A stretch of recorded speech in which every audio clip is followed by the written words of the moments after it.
Welcome to The Reasons We Smile with Dr. Kvitko, the show that brings you man-on-the-street interviews, celebrity guests, groundbreaking research, and heartwarming stories about the reasons we smile. Our show is also known as everything you've always wanted to know about dentistry, but were too numb to ask. Hello, I'm General Dentist Dr. Kvitko, and thank you for joining me today. The following views and opinions do not necessarily reflect those of this station, its staff, management, or parent company. To hear a replay of this show or one of the great shows that previously aired, log on to thereasonswesmile.com or iTunes, keyword Dr. Kvitko or The Reasons We Smile. Listeners should not use Dr. Kvitko's comments and advice in place of an actual dental exam. Brighten your life with a smile that shows the professional touch of Dr. Kvitko.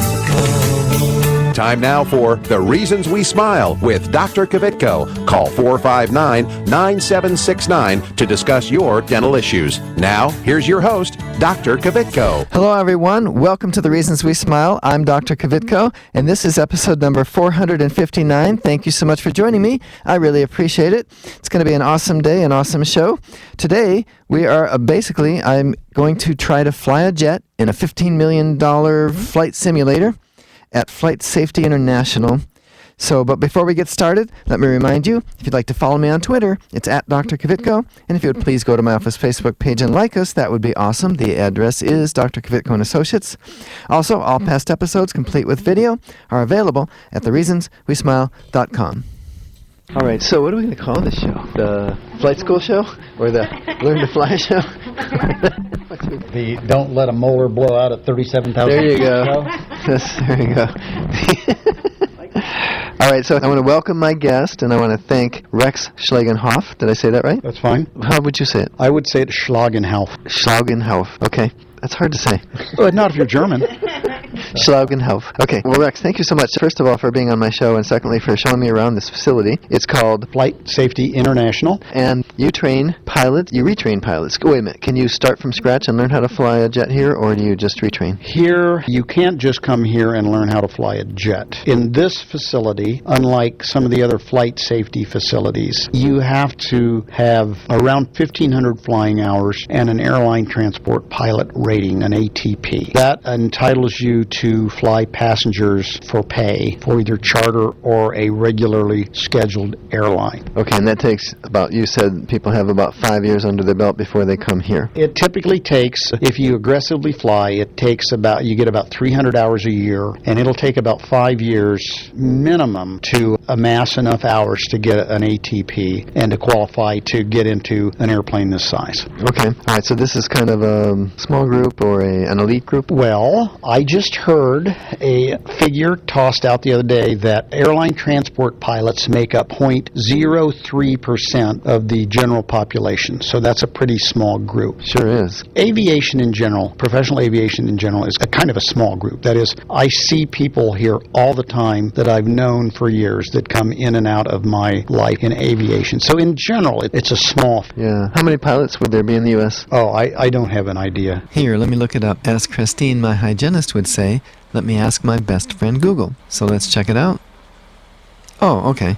So it says here that there are 135,000 pilots in the world. And as a comparison, there are about 175,000 dentists nationwide. In Ohio, there are 4,500 dentists for about 11 million people. If I decided I wanted to learn how to fly one of these jets, how long would it take me? You're saying 5 years? That's 5 years just to let me in the door. You are a special case. And not just you, but doctors and lawyers. These days, they have what's called a very light jet. And it's a small airplane, will hold maybe 4 people, but it's jet-powered. And you can pick one of those up for, probably $5 million or less. Are you kidding?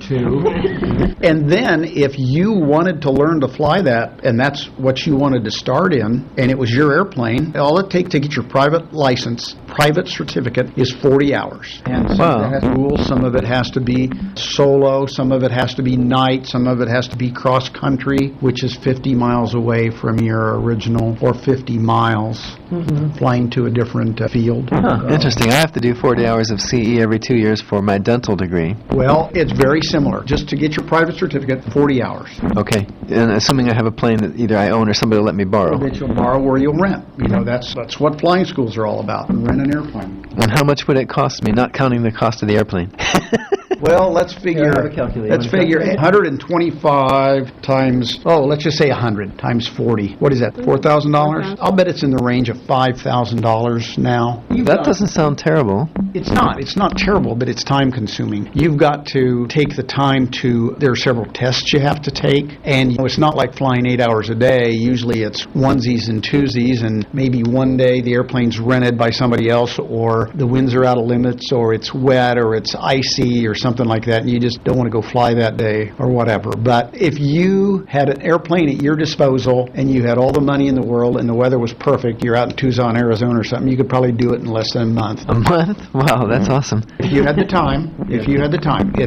If you had the money, then the time is the variable. Wow. Okay, now I have some other questions, all right? A lot of dentists seem to get into flying their own planes. Do you have any statistics on just how many pilots are dentists? Or I don't.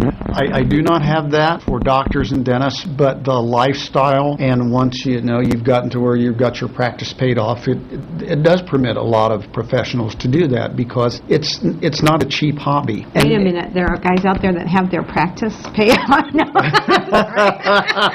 I've been told that. Or at least if you can structure your debt.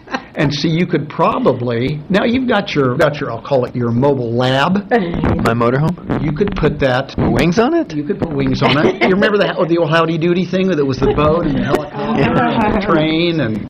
Okay, so I know that pilots are required to undergo annual flight readiness physicals, correct? Mm-hmm. And I'm curious, does that include a dental exam?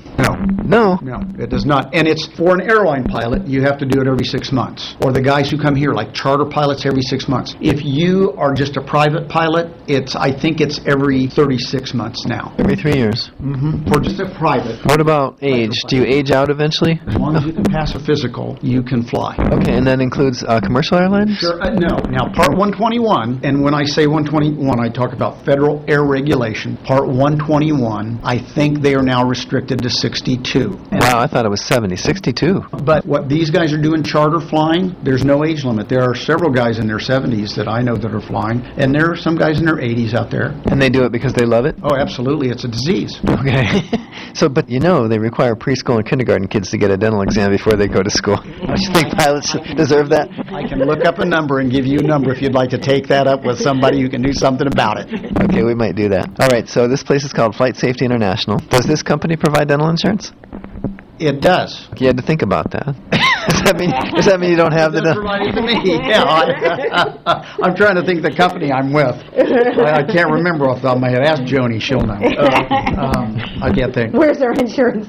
Yeah. So what about NetJets? They provide dental Absolutely. insurance. We're both Berkshire Hathaway companies. Okay, so now I think we can agree, tell me if I'm wrong, that pilots have to be able to concentrate while they're flying, right? Absolutely. Okay, so a distracted pilot is probably just as dangerous or more than a distracted driver, right? I would agree. So I'm curious, what happens if a pilot develops a raging toothache 1 hour into a 6-hour flight? Providing they're not going over water, they'll land. Part of what you address when you're becoming a pilot is aeromedical concerns. Evolved gases, or like a toothache, if you had like a cyst or a abscess, which, as you know, if you would go higher, the pressure is less, so that abscess would expand, or the pressure would expand, and that could give you a headache or a toothache. That is a big concern, and in the Air Force, we were educated regularly on self-medicating and flying while sick and that sort of thing. And again, if you got a filling, you would want to tell the dentist that you're a pilot, and so you got to take extra care to make sure you don't get any air trapped under a filling or something like that. Right, we heard that at something like 50,000 feet, if you're not pressurized, that the little bit of air will come out of the filling just like bubbles from a Coca-Cola.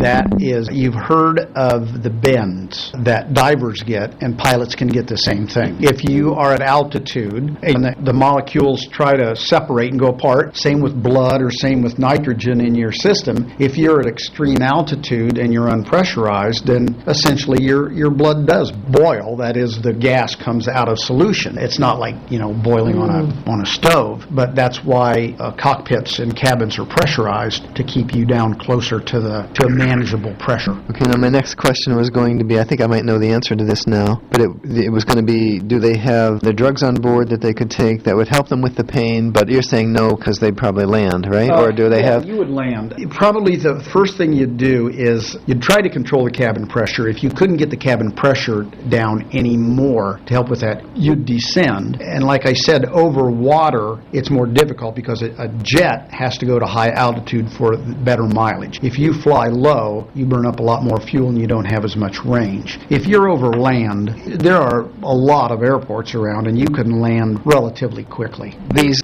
business jets that you fly and teach, how long do the runways have to be for them to land? Is it very similar to a crop duster almost, or? A little bit more than a crop duster. I would say there are a lot of airports around that are around 5,000 feet, and that's usually very sufficient for a corporate jet. An 8,000-foot runway is usually sufficient for a passenger jet unless you're going overseas. And if you're taking a transoceanic flight in a big airplane, they'll typically be 10 to 12,000 feet long on those runways. Wow, almost 3 times. Almost. Okay, and then the other thing is, do airlines have designated, say, dental offices around the country where their pilots can receive emergency dental care, or are they just on their own? They land wherever they can and they go find a dentist? There are actually companies, I can't remember the name of the one, that you have onboard kits. You have almost all the, and I'll say jets, I'll say charter airplanes of any size have an AED on board, which is an automatic external defibrillator. You'll have a medical kit. You will also be tied into a medical service. And if you have somebody on board that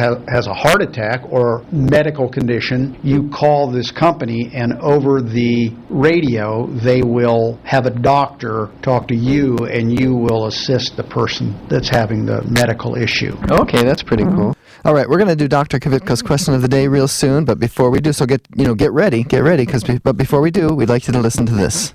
This station will not be held liable for any contesting during The Reasons We Smile with Dr. Kvitko. Participation in the contest allows Dr. Kvitko to record and broadcast your name and call. 1 winner per household. Prizes are non-transferable, cannot be substituted, and are subject to taxes and fees. This station cannot be responsible for the inability to enter the contest, whether due to equipment malfunction or telephone difficulties. All decisions of Dr. Kvitko concerning this contest or eligibility are final.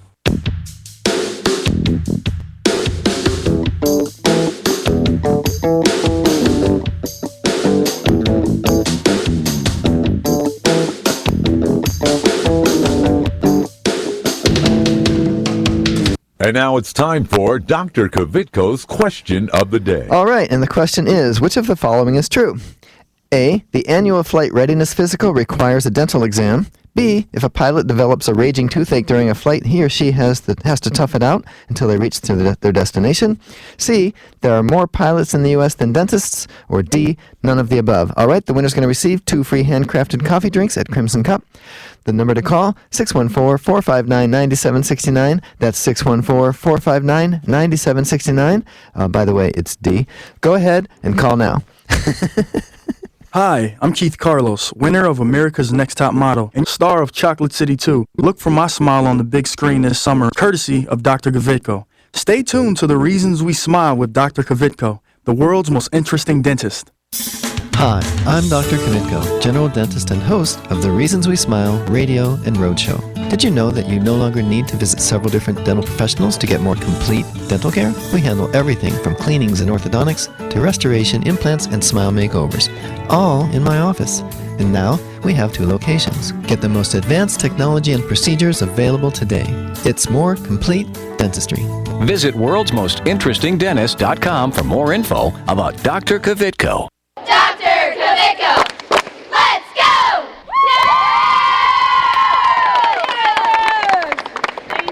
Hi, I'm Johanna, and I've been a dental patient at Dr. Kvitko and Associates for over 10 years. I would really recommend Dr. Kvitko for your family's dental care. They're friendly. They're always there to help me. I feel like family when I walk in the door. It's clean, it's comfortable. Even if I have to bring my kids, they have a great playroom for them. I know when I'm with Dr. Kvitko, they are taking that extra time to make sure that I'm going to be the healthiest I can be. They've been great. I love them. Call Dr. Kvitko and Associates today, 614-262-9500. 7588. Hi, this is Richard Simmons. Dr. Kvitko's here, and he's going to help you with all of your problems. Are your teeth yellow? He can fix that.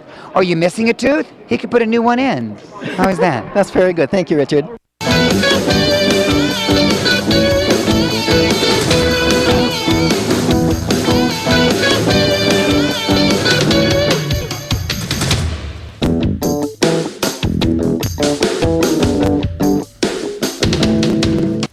All right, we're back. I'm Dr. Kvitko. We're doing Dr. Kvitko's question of the day. We have 4 people on the line. We have Erica, Tom, Sheila, and Joanne. And let's go to line 1, which is Erica. Hey, are you there, Erica? Yes. Awesome. Were you listening, and do you know the answer to Dr. Kvitko's question of the day? Let's see. None of the above? None of the above. That's exactly right. Well, thank you so much for calling in, and you get those 2 free handcrafted drinks from Crimson Cup. So stay on the line, and we'll get your information, okay? Okay. All right, so if you're just joining us, I'm Dr. Kvitko. This is episode number 459, and what we're talking about today is I went and tried to fly a jet in a $15 million jet simulator. Okay, so here we go. Oh, I think my producer is talking. There you go. He's talking to Erica. Go. But for dental, once they land, well, let's put it this way. These are, you said, they're not jets pilots, most. So let's say they pick up John Bon Jovi and they need to take him to an award program in London. Okay. And the pilot is the one that has this terrible toothache and has to land somewhere. What happens? You will... John Bon Jovi misses the award ceremony? Yes. Okay. Yeah, because it's, and I know this sounds cruel, but I've had passengers ask me before, and I don't know what kind of a flyer you are. Maybe you're a nervous flyer, and maybe you're afraid of thunderstorms. And my answer to you is, if I make it, you'll make it. And I absolutely forget you were back there, because I want to make it. I want to get home to my wife, and so at that point, I'm flying for me. And I may inconvenience you, but wouldn't you rather have somebody land safely and have you be inconvenienced rather than take it to the point where the pilot is incapacitated and now can't land the airplane at all? Exactly. Yeah, exactly. There's a priority there, and you always have your passengers' concerns first. But if you're sick, you're not doing anybody any good. So you need to, if you know, it's like driving down the highway. It's just a little more complicated. If you're sick, you're not going to keep driving. You're going to pull over. Right. Now, I just did a show about diagnosing dental pain and how people can help me. And one of the questions I often ask people who are in pain is if they've flown recently. Have they been in a plane? Because of what you were just talking about with the change in sinus pressure, you know, that occurs. So it can make a person feel like their teeth are sore, by the way. Sure. And I've had that. I've experienced that. Yeah.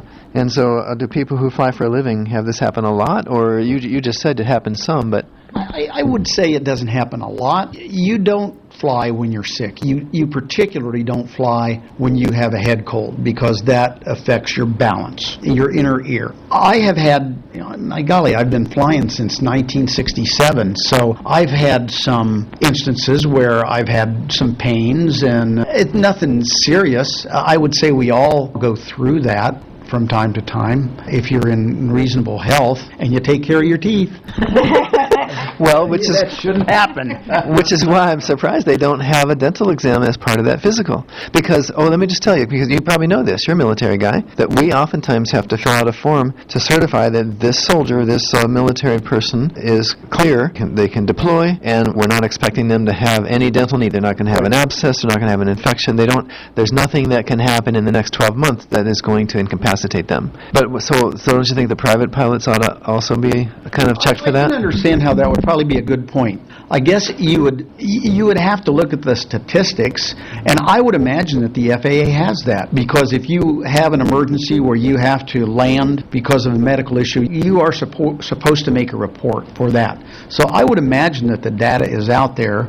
Probably they don't make the dental exam a part of it, is probably the statistics are low. All the probability is there, but I'll bet the statistics are low. if you get dental work and go immediately to go fly, whether you're a pilot or a passenger, well, you got to make sure that you know you're not going to blow a cap off. Right. You got to trust your dentist, huh? Yeah, no, and I'm surprised. I interviewed a flight attendant. This was a few years back when we were in Sevierville, Tennessee, which is by Pigeon Forge. I know where that is. And I asked her what happens if she has a toothache and she wakes up and she just doesn't think she can fly, or even worse, she's already on the plane and something like that happens. The first answer was, well, I would call in, and if they can't find a replacement, the flight would be canceled. And I'm like, you cancel a flight? 200 people are going to miss their vacation because this girl didn't go to the dentist like she should have?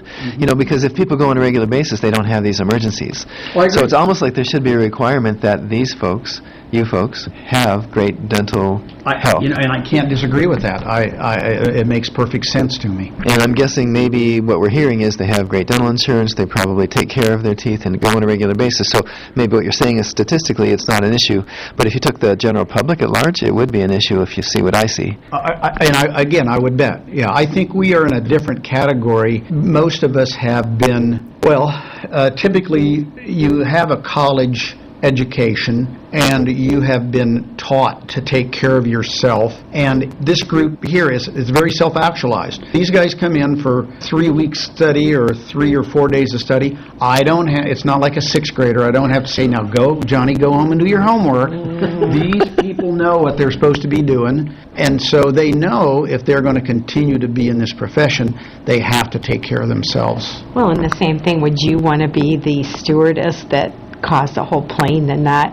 I wouldn't want to be the one to call in and say, we got to ground the plane because I have a toothache. I wouldn't, but the particular young lady I was interviewing reminded me of a group of people who don't understand good dental health and don't go because they're afraid, and so what she doesn't know is this decay is building up in her mouth and maybe impacted wisdom teeth trying to erupt. She was relatively young, and I'm sure she didn't know if she had wisdom teeth impacted or trying to come in, and so it was very surprising to me to find that something like that could ruin people's vacation. And again, I can't disagree with you. I would imagine the statistics would show. Well, you might not know why she called in sick, though. Right. Again, a head cold would be, and that's the kind of thing you might go to sleep at night and feel fine in the morning. You wake up and your head is just full. Typically, in the airline industry, they will have people on reserve, usually on a 2-hour call-up, so that they can be called up.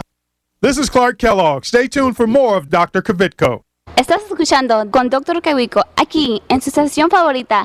Hi, I'm Dominique Reichert. Like what you hear? Why not use the show to promote your product or service by becoming a sponsor? Call 614-262-9588 to learn how. That's 614-262-9588. Call now. Hi, I'm Dr. Kvitko, general dentist and host of the Reasons We Smile radio and roadshow. I've been honored to help several famous people get a perfect smile, like Keith Carlos and Dominique Reigard from America's Next Top Model, and Ted the Golden Voice Williams from right here in Columbus. Isn't it time you had a celebrity smile?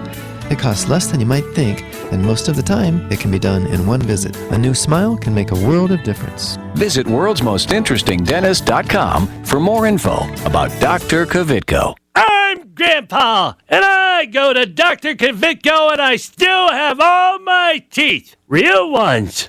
Where's my glasses?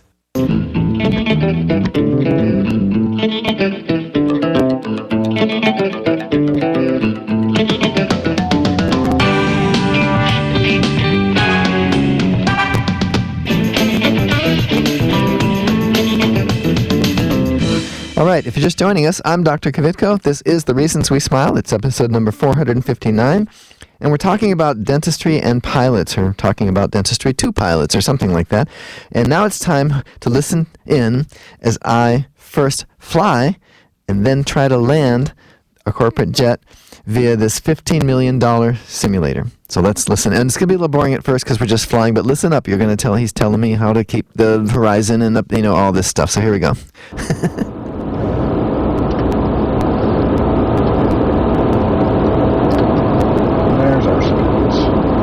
I'm looking out the windshield, not necessarily at my gauges. Should I be right, yeah, that's too. It's called composite flying. So keep coming to the left, because what you want to do is you want to line up that runway as far out as you... Before I get in. Okay. Yes, yeah, you want to fly in a straight line.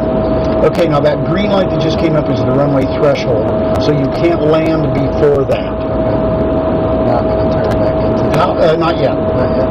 How's the pressure on your fore and aft? It's a little bit more. Okay, then trim it off. Okay, now steer to line up with the runway. And you're still descending too much, so level it off. Bring this right up to the pink line here. And stay lined up with the runway visually, but bring your pitch up to that line. Good, there we go. All right, now you can start easing it forward again. And it's going to get a little heavy because the speed's a little slow. Now don't drop your nose too much. Bring your nose up a little bit more. There you go, just above the glare shield. Put that threshold just 2 fingers above the glare shield. You're doing great. You're right on glide path. You're right on course. Excellent. How's the pressure? It's a little bit tight. Okay, trim off the pressures. Pull back? I don't know. Let me see. Yeah, let me take it. Better. Now you take it.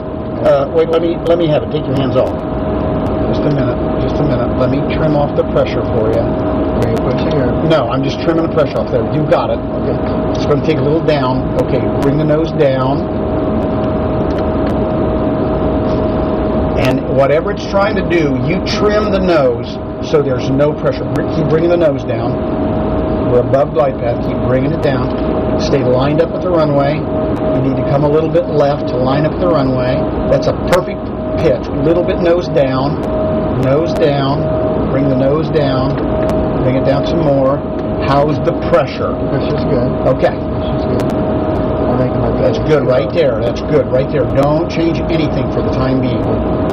Bring the nose down now. Bring the nose down. So these are like instantaneous corrections. That's good right there. Keep lined up with the runner. Bring the nose down just a little. A little more. A little more. That's good right there. Oh, this is going to be good. At the very last, I'll have you flare it. Minimum. Line up with the runway. Now, raise it. Just keep where it is, right there. Just bring it. Oh, line on that center line. Great, great. You're going to do this great. So hold what you got. Now flare it. Just slightly nose up. That's enough. A little bit nose down. Now right back up. Right there. Right there. Right there. Now, put the nose down. Steer with your feet. Bring this handle up. Which handle? This is right here. Bring it all the way back, all the way back. Now use the brakes. Stay on the center line. Use your brakes. Too much. Oh, God, no. You haven't even put the thrust reversers up yet. So put your fingers down here. Feel those? Yeah. Bring those up while steering with your feet. Oh, I went the wrong way. Oh my God, we're going to die. Oh, I'm so sorry. Oh, you're going to wash the airplane. So we're going through the grass like we're like we just won the NASCAR race? Four-wheeling. So you're just throwing up mud over here. We're going to get back on it though. Oh, it's very sensitive. It is. It's extremely sensitive. Oh, I didn't get back on it. You're not quite on the runway yet. All right, so hey Rex, thank you so much for showing me around, for being on the show. This has been really fun, really awesome. Can't tell you how much I appreciate it. Sorry I ran your jet off the runway there, but you're going to have to come back and wash the airplane. I can do that. All right. Well, thank you so much. My pleasure. Oh my goodness, that was so much fun. And hopefully that's not what's really going on in the cockpit when you're a passenger. Like the next time I fly, I'm going to be a little worried. But the problem is once you land, like the steering thing that we all know about, where it has the two handles, that doesn't work anymore once you land. You do all your steering with your feet, so you push with your right foot if you want to go right, left foot if you want to go left. You don't know how hard to push. If you push too hard, you got to push the other foot. And I didn't know how to correct, and I think I overcorrected, and that's when we started spinning in the grass. So I do promise to go back and wash the plane for him. Of course, we're just kidding because it's a simulator, but it was very realistic. And for those of you that want to see some of the shots, the still shots that I took, you can access this show by going to thereasonswesmile.com. All right. And so I don't think I'm going to be actually getting a pilot's license and be able to fly a $15 million jet anytime soon. And by the way, that's how much the jet costs. The jet costs $15 million, and the simulator costs $15 million. It costs the same amount for the simulator as it did for the jet. Isn't that awesome? I mean, that's really amazing to me. All right, so looks like we are about out of time. Let me just remind you, if you want to follow me on Twitter, it is at Dr. Kvitko, and if you would please go to my office Facebook page and like us, that would be awesome. It's Dr. Kvitko and Associates. And remember, just like I just said, all past episodes complete with video are available at thereasonswesmile.com. Be sure to tune in next week where I'm going to bring you part 2 of the things that you need to tell me or tell your dentist about your dental pain so we can do a better job for you. That'll be next week, episode 460. Anyway, be sure to tune in right here every week on your favorite station. Goodbye.